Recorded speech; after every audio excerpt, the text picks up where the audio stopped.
Ao sair de casa, Jailson já sabe que irá enfrentar dificuldades para acessar o transporte público de Salvador. Hoje não é diferente.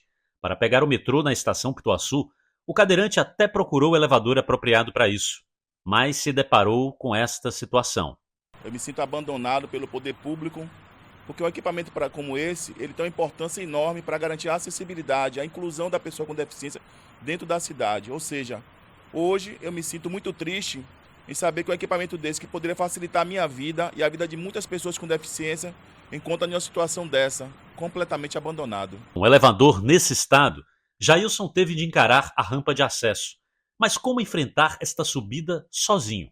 Para muitos cadeirantes, é praticamente impossível. Hoje, Jailson deu sorte, porque encontrou uma pessoa disposta a ajudar. Horrível. Péssimo, foi péssimo para mim que trouxe empurrando ele, imagina ele sozinho. Se não fosse a boa vontade dele, porque eu tive que tirar ele da escada rolante para me ajudar a subir na rampa. Porque como tem escada rolante, as pessoas preferem utilizar a escada rolante. Eu tive que contar com a solidariedade, a empatia na realidade, a palavra correta é empatia, para que ele me ajudasse, senão eu estaria lá embaixo até agora. A realidade de pessoas com deficiência em Salvador não é fácil. Basta sair de casa para ter de encarar uma cidade em que o próprio transporte público, que deveria ser para todos, é excludente e não permite o acesso deles. Na capital baiana, são cerca de 300 mil pessoas com algum tipo de deficiência. Equipamentos públicos como esse, que deveriam ajudar na acessibilidade destas pessoas, estão há 6, 7 anos sem funcionar. Um descaso generalizado.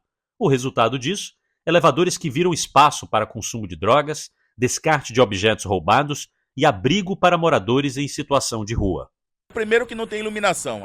Eu vim do ponto para aqui pensando que o elevador estava funcionando, né? Não está funcionando, já tem essa decepção. Segundo, a gente percebe que é um local de abandono.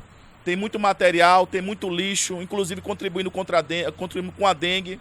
E a iluminação. Nenhuma pessoa com deficiência, principalmente uma deficiência visual, né?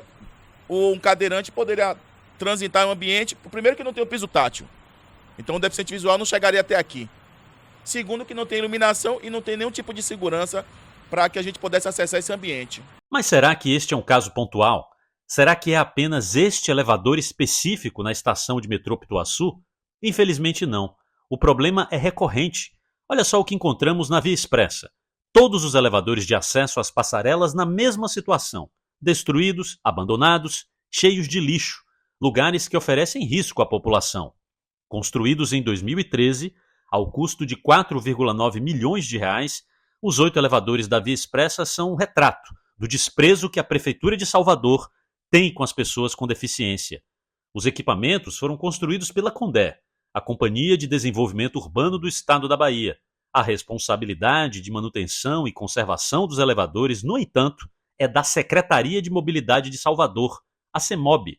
Em nota, a CEMOB informou que havia instalado grades de proteção para evitar que os equipamentos fossem vandalizados. Como isso não resolveu o problema, o órgão diz agora que está estudando outras formas de proteger os equipamentos para evitar que eles sejam alvo de depredação.